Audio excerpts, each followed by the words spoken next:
happy Memorial Day weekend, Discovery family. From the home office here in South St. Paul, Minnesota, I am wishing you a happy and blessed Memorial Day, or maybe 4th of July weekend, whenever it is that you are listening to this sermon podcast.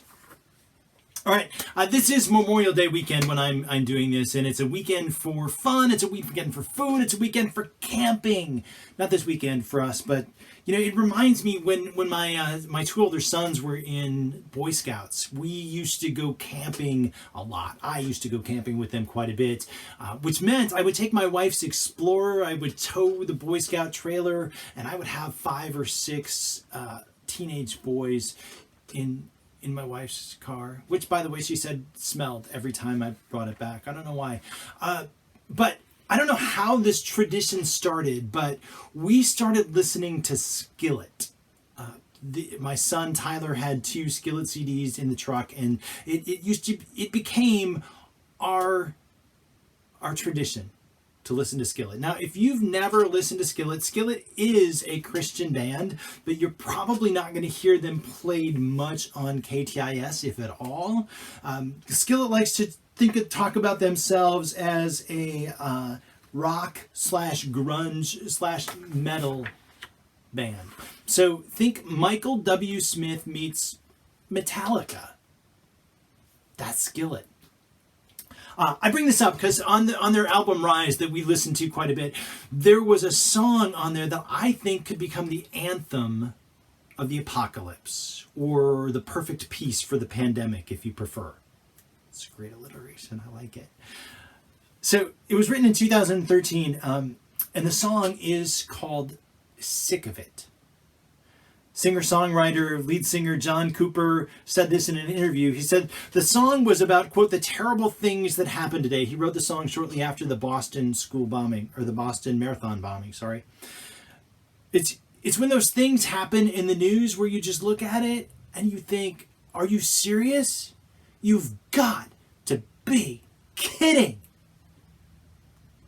We are so sick of this tragedy. And so the lyrics go like this. Are you sick of it? Raise your hands. Are you over it? Bored to death? Had enough regret? Are you sick? Are you sick? Are you sick of it? Only they do it more like this. Are you sick? Are you sick? Are you sick of it? Really, how many of you want to raise your hands and just be like, yes, I am sick of it. I am over it. I have had enough of it. I've talked to a lot of people, and this song, I think, describes how a lot of us are feeling. Psychologists tell us that our brains are not wired well for uncertainty. In the absence of information, the brain will make up stories, and sometimes not healthy ones, because with uncertainty becomes danger. Dr. Brian Robinson from the University of North Carolina in Charlotte writes this in an article. He says, if your brain doesn't know what's around the corner, it can't keep you out of harm's way, so it assumes the worst. It personalizes the threats, and it jumps to conclusions. Studies have actually shown that people are calmer when you tell them that you were going to shock them and you were going to put them in pain. They're actually more calm by that than if they find out they may or may not be in pain. If you give them a 50-50 chance of, you might get a shock, you might not, they would prefer the shock because the uncertainty causes more anxiety than the certainty of pain. Another study found that job uncertainty, not knowing whether or not you're going to keep your job, lose your job uncertainty causes more hardship, more health stress than actually losing your job. Are you sick of it? Are you sick of the ambiguity? Are you sick of not being able to make plans? Are you sick of not knowing what's around the corner? Are you sick of not knowing when it's going to end, how it's going to end? When's life going to get back to normal? What does normal even look like? And compounding and all in fueling on top of all of that anxiety and uncertainty is a sense of loss that so many people are feeling. I mean, at the top is the loss of life and the number of people who have died during this pandemic, and it's tragic. But even if you haven't lost someone, There's so many people who are experiencing loss and they don't know how to process that.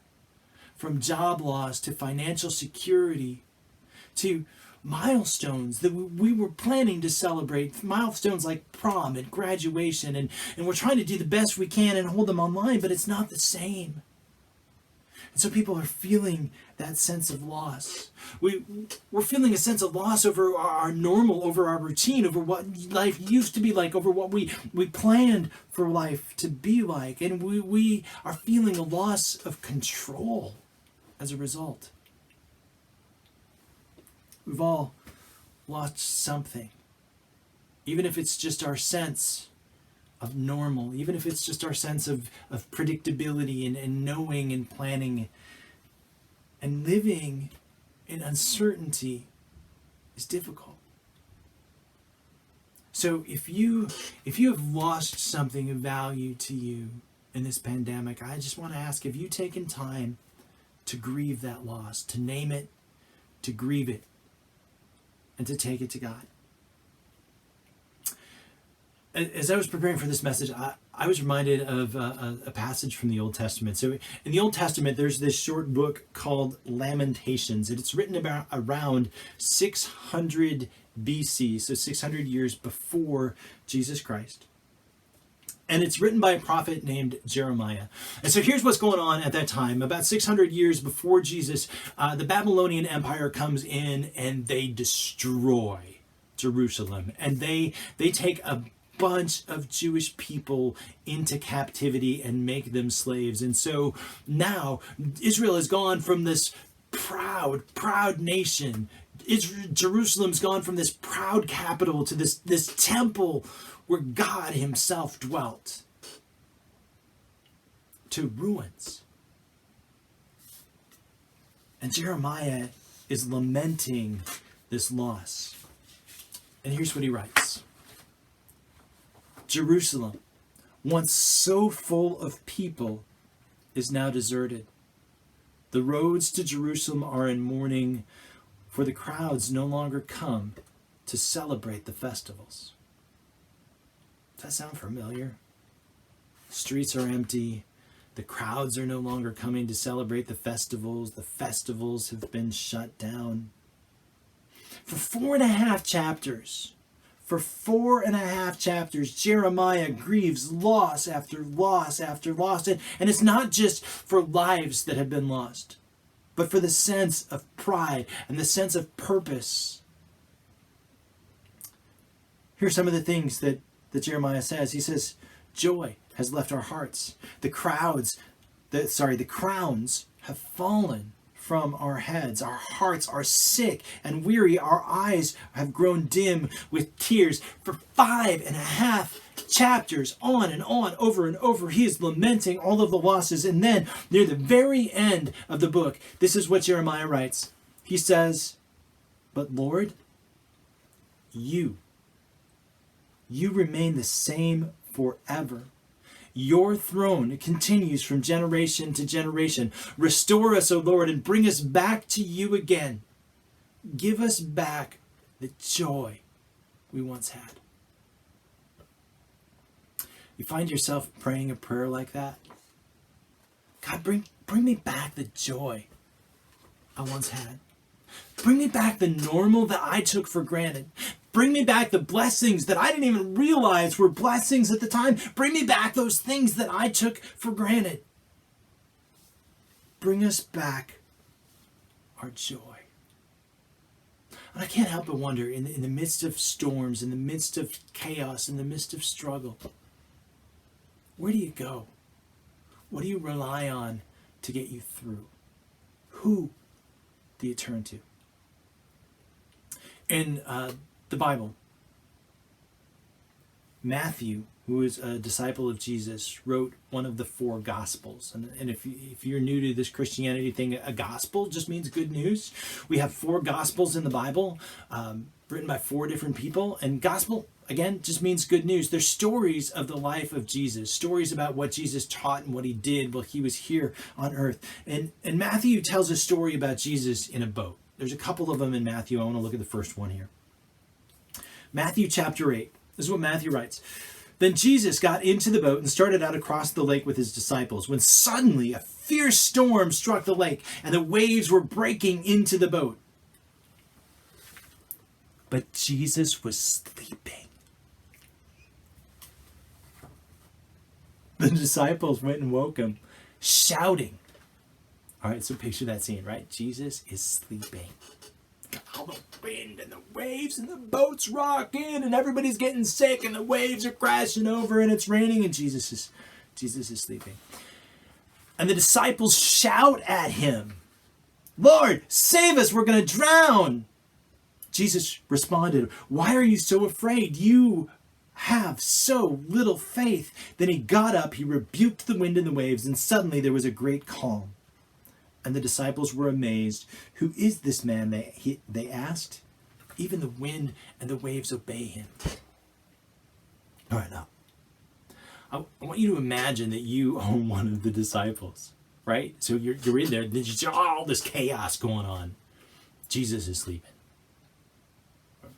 Seriously, how could he be sleeping at a time like this? We got to wake him. I'm not going to wake him. You wake him. I'm not going to wake him. We're going to have to wake him. We're going to die, right? And so they wake him up. And the first thing he asks is, "Why are you afraid?" But if I'm one of those disciples, I'm initiating the concussion protocol, being like, I think maybe he hit his head. I mean, what do you just open your eyes, rub the sleep out. You will see the wind. You will feel the boat rocking. You will know why we are afraid. That's a silly question. Just open your eyes. Now, they're going across the Sea of Galilee, and it's the largest lake in Israel.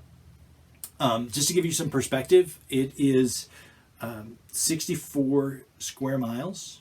So it's about 3 times bigger than Lake Minnetonka, and it's about 1/3 the size of Mille Lacs. But it's in this bowl, so you got mountains all around it, and sometimes that acts like a wind tunnel, and the lake is fairly shallow, and so you will get gigantic waves when a storm comes in, and freakish storms. And so this storm comes upon them. They've had a long day, and they are freaked out when this storm comes up, and they wake up Jesus and they say, "We're going to drown." They're shouting at him. The waves are crashing, and Jesus gets up and he rebukes the waves. I love that word. He rebukes the waves. Essentially, he stands up and he's like, "Waves, stop scaring my disciples.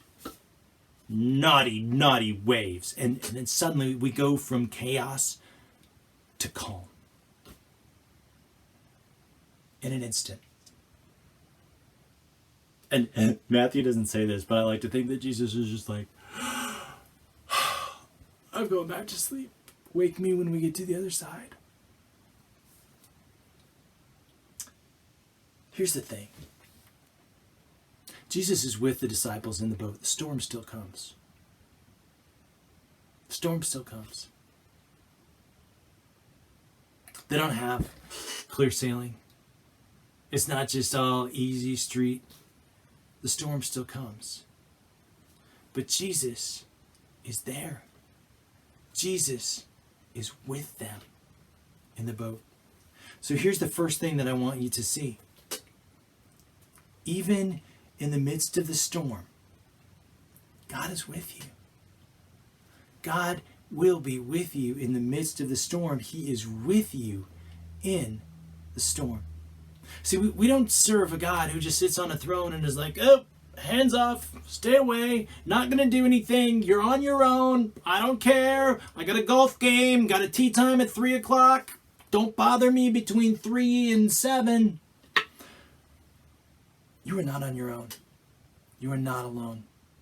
See, we serve a God who is with us in the midst of the storm. We serve a God who says, "You know what? I will give you your freedom. I will let you make your own choices. I will let you do your own thing. But when it gets to be too much, when you have gotten in over your head, when the waves are too big, when you don't know what else to do, when you can't paddle anymore, when you can't row any harder, when you have tried everything that you can try because you are my stubborn little child, I will let you do that. But when you call to me, I will be there.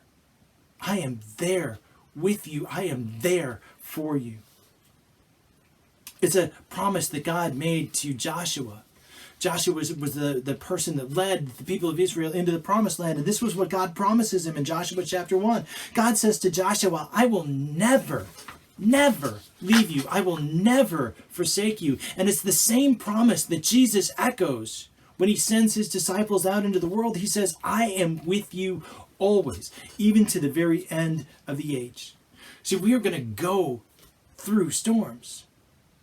Jesus tells us in this world, you will have trouble. There will be storms. It's not going to be clear sailing. Things will get rough. The water will be rough. The storm that we're in right now is called novel coronavirus, COVID-19. It's a storm of uncertainty. It's a storm of loss. It's a storm that none of us could have imagined. But we are not alone. God promises in the midst of the storm, I will be there. Maybe you faced other storms, the storm of financial insecurity, the storm of personal insecurity, the storm of loss, the storm of fear, the storm of apprehension, the storm of regret. But God says, I'm here. I'm with you through it all. I am with you. I will be with you. Now, before we get to my second point, I just want to say this. I don't know how you all responded to this coronavirus COVID-19 thing. When it first started in February and I was still traveling, I started reading everything that I could. I started digesting as much information as I could possibly get. I started going to the Johns Hopkins website multiple times a day and watching the death toll rise and rise and seeing the number of cases go up and up and up and just seeing all of the chaos. I did. But here's a principle. What you focus on, you magnify. What you focus on, you magnify. You will make it bigger if you focus on it. If you just put all your attention on it, you will magnify it. You will make it bigger. The world that we are living in right now seems vastly different than the world that we knew just 90 days ago. And I have no idea what the world will look like 90 days from now.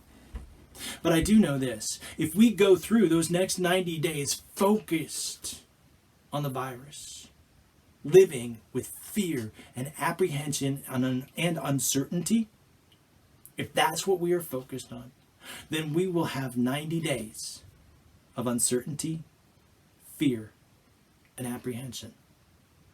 We will magnify the problem. But if we focus on God, if we shift our focus, if we magnify something else, we might still have 90 days of uncertainty. But we may just replace that fear and apprehension with 90 days of peace and joy. See, here's the thing. Peace is possible. Calm is possible in the midst of the storm if you focus on God. Peace is possible when you focus on God. King Solomon, who is the son of David, is said to be the wisest man who ever lived. God said, hey, ask me for anything, and Solomon said, I want wisdom. Of course, duh. He wrote a couple of books on wisdom, the book of Proverbs, the book of Ecclesiastes, and this is what he writes in the book of Ecclesiastes. So in the book of Ecclesiastes, he goes through all of these things that he has learned, all of these things that you could learn. He gets to the end of the book and he said, here's the end of the matter, right? Like, I have considered everything. This is it. This is the thing. And when the wisest man in the world says, this is the thing, you pay attention, right? Solomon says, the end of the matter, when all has been heard, fear God and keep his commandments, for this is the whole duty of man. Fear God, keep his commandments. That's it. That's the summary. Fear God, keep his commandments. Now that word fear there is not, it doesn't mean be afraid necessarily. It's a little bit better translation, a little bit better way to look at it. It's fear in the terms of awe, and respect. Think about standing on the edge of the Grand Canyon and looking down. Like, there's a little part of you that looks down and you're like, wow, I could slip and fall and die because it's a long way and I'm kind of klutzy. But that's not your first impression. It's not, ooh, I could slip and fall and die. It's like, wow, this is so awesome. This is so amazing. Oh, I could slip and fall and die. Or when you're standing at the edge of the ocean and those waves are just crashing in on you, and you're like, wow, that is so awesome. It's not like, oh, I could die. It's, oh, this is so awesome. That is so powerful. It is so amazing. I could get sucked out to the ocean and die. Or when you are at the zoo and the Siberian tiger has come right up to the cage and you're looking at it face to face. And you're thinking, oh, that is so amazing. He is so big. He is so powerful. I'm so glad the glass is there. That's the kind of fear. That's the kind of fear that Solomon is talking about, that just awe-struck wonder at how majestic, how magnificent, how big, how powerful it is. Solomon says, understand how big, how awesome, how massive, how majestic God is. See his power. Stand in awe. Fear. Stand in awe. Because see, if you do that, once you grasp that, you will see how small and insignificant some of these other things that we are so worried about really are. The prophet Isaiah said this, you being God, you will keep in perfect peace, all who trust in you, whose thoughts are fixed on you. Let this sink in for just a second. See, when we focus on God, when we fix our thoughts on him, when we magnify him, he becomes bigger. Our problems, the storm, becomes smaller. God becomes bigger. God becomes more. Other things become less. In Psalm 34, King David, father of Solomon, writes, magnify the Lord with me. And literally that means let's make the Lord greater together. Now, obviously you can't make God any greater. You can't make God any bigger. You can't make God any more powerful. You can't actually magnify God because he is the Alpha, the Omega, the first, the last. He is all in all. But when you magnify God, when you focus on him, when you fix your thoughts on him, you magnify God in your life, in your thoughts, in your mind. And when you magnify God, the other things become smaller. When you focus on God, when you praise him, when you fix your thoughts on him, you start to understand and see how truly powerful and amazing he is. If we can fix our thoughts on God, I think in the middle of this storm called COVID-19, coronavirus, or whatever other storm comes next, we can find peace and calm, even in the midst of the storm, because the storms will come. But are we going to magnify the storm, or are we going to magnify God? Now let's be clear, if you magnify God, I'm not saying that COVID-19 isn't still real. I'm not saying that you won't get sick. I'm not saying that you will have supernatural protection. I'm not saying that you shouldn't take precautions for you and your family, especially if you are in the group of people who is most at risk. You should still take those precautions. You should still do what you think is right. What I am saying is if you will magnify God, if you will put your focus on him, if you will fix your heart on him, then in the midst of this storm, you may find peace. A little bit earlier in the book of Matthew, Jesus says this. He says, do not worry. He's teaching on worry, and 3 times he says, do not worry. Do not worry about your life. Do not worry about what you are going to eat and drink. Do not worry about tomorrow. Tomorrow has enough trouble of its own. Do not worry. There will be storms. The disciples got in the boat with Jesus, and it didn't stop the storm from coming. But if we fix our hearts and our minds and our attention on Jesus, in the midst of the storm, we can find peace and joy. Jesus, the night before he died, he gathers his disciples together, and he knows the storm is coming. He knows the chaos is coming, and he says to them, "My peace I leave with you. My peace I give to you. So do not let your hearts be troubled, and do not be afraid. Trust in me." The storms will come, but God promises he will be with you in that storm, and he will give you peace if you focus on him. So friends, let me leave you with the words from the Apostle Paul. May the peace of God that transcends all understanding guard your hearts and your minds in Christ Jesus. May the love and peace of God be with you. May God bless you, your weekend, your family. Go serve your King.